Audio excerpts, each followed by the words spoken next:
Welcome to my YouTube channel Ramesh online. AP service మరియు family పెన్షనర్లకు అతి ముఖ్యమైన సమాచారం. ప్రతి పెన్షనర్ తప్పక తెలుసుకోవాల్సిన విషయం పెన్షన్ రూల్స్లో సవరణలు అనే ఈ విషయాల గురించి మనం ఈ వీడియోలో తెలుసుకుందాం. తెలుసుకునే ముందుగా ఫ్రెండ్స్ ఎవరైనా ఫస్ట్ టైం మన ఛానల్ని విజిట్ చేసినట్లయితే తప్పకుండా సబ్స్క్రైబ్ చేసుకోండి. అదేవిధంగా వీడియో మీకు నచ్చినట్లయితే ఒక లైక్ చేయండి.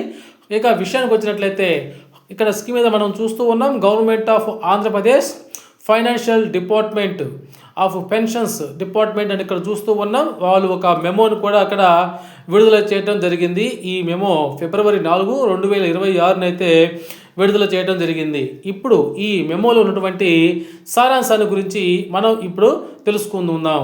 సో ఇది ఆంధ్రప్రదేశ్ రివైజ్డ్ పెన్షన్ రూల్స్ 1980లో మార్పులు చేస్తూ ఏదైనా సూచనలు సలహాలు ఉన్నట్లయితే ఈ నెల 20వ తారీఖు లోపు చేయవలసిందిగా ఉద్యోగ సంఘాలను కోరుతూ ఆంధ్రప్రదేశ్ ప్రభుత్వము ఈ విధంగా మెమోని అయితే జారీ చేయడం జరిగింది. పెన్షన్ రూల్స్కు సంబంధించి 1980లో సవరణలు చేశారు.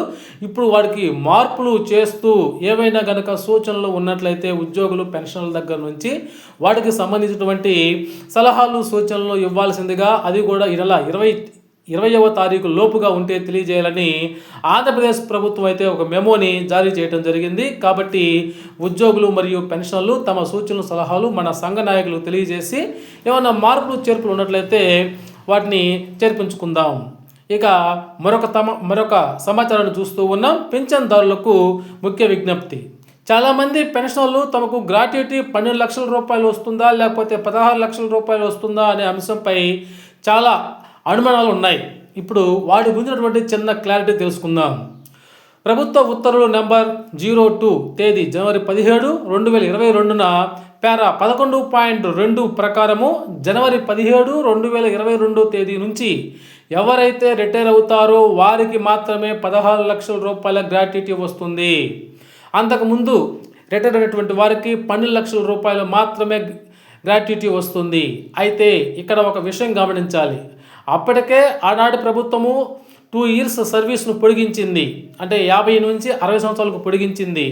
నెల మధ్యలో ఉత్తర్వులు ఇచ్చినందువల్ల 1, 6 తప్ప ఎవరికి దానివల్ల ఉపయోగం లేదు. అందుచేత జూలై 1, 2018 నుంచి 16 లక్షల రూపాయలు గ్రాట్యుటీ రావాలంటే ఇటు ప్రభుత్వం నుంచి లేదా అటు కోర్టు ద్వారా మాత్రమే ఉత్తర్వుల్ని సాధించాల్సి ఉంది.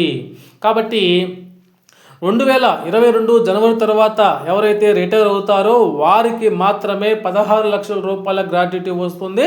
అంతకుముందు రిటైర్ అయినటువంటి వారికి 12 లక్షల రూపాయల గ్రాట్యుటీ మాత్రమే వస్తుంది. ఈ విషయాన్ని కూడా ప్రతి పెన్షనర్ తెలుసుకోవాలి. అదేవిధంగా ఇక్కడ మరొక ముఖ్యమైనటువంటి సమాచారం కూడా చూస్తూ ఉన్నాం. సర్వీస్ పెన్షనరు మరణించినట్లయితే ఫ్యామిలీ పెన్షన్ వస్తుంది. ఇప్పుడు సర్వీస్ పెన్షనరు ఫ్యామిలీ పెన్షన్ మరణం తరువాత వారిపై ఆధారపడిన వికలాంగుడైన కుమారునికి జీవితకాలం ఫ్యామిలీ పెన్షన్ వస్తుంది. ఈ విషయం అందరికీ తెలిసిందే. అయితే ఆ వికలాంగుడైనటువంటి కుమారుడు మరణించిన తర్వాత అతని భార్యకు అనగా ఆ సర్వీస్ పెన్షనర్ యొక్క కోడలికి ఫ్యామిలీ పెన్షన్ వర్తించదు. అయితే ఇక్కడ మనం గుర్తుంచుకోవాలి. ఇక్కడ ఈ వికలాంగుడైనటువంటి కుమారుడికి ఫ్యామిలీ పెన్షన్ ఎప్పుడు వస్తుందంటే ఈ వికలాంగుడైనటువంటి కుమారుడు సర్వీస్ పెన్షనర్ జీవించి ఉండగా అతని మీద డిపెండ్ అయితే, అతని మీద ఆధారపడితే మాత్రమే అతనికి జీవితకాలం ఫ్యామిలీ పెన్షన్ వస్తుంది. సర్వీస్ పెన్షన్ మరణించిన తర్వాత కనుక ఇతను వికలాంగుడైనట్లయితే అతనికి రాదు అని ఈ మధ్య కూడా మనకి తెలియజేయడం జరిగింది. కాబట్టి ఈ విధంగా సర్వీస్ పెన్షనరు ఫ్యామిలీ పెన్షన్ మరణం తరువాత వికలాంగుడైనటువంటి కుమారుడికి జీవితకాలం ఫ్యామిలీ పెన్షన్ వస్తుంది.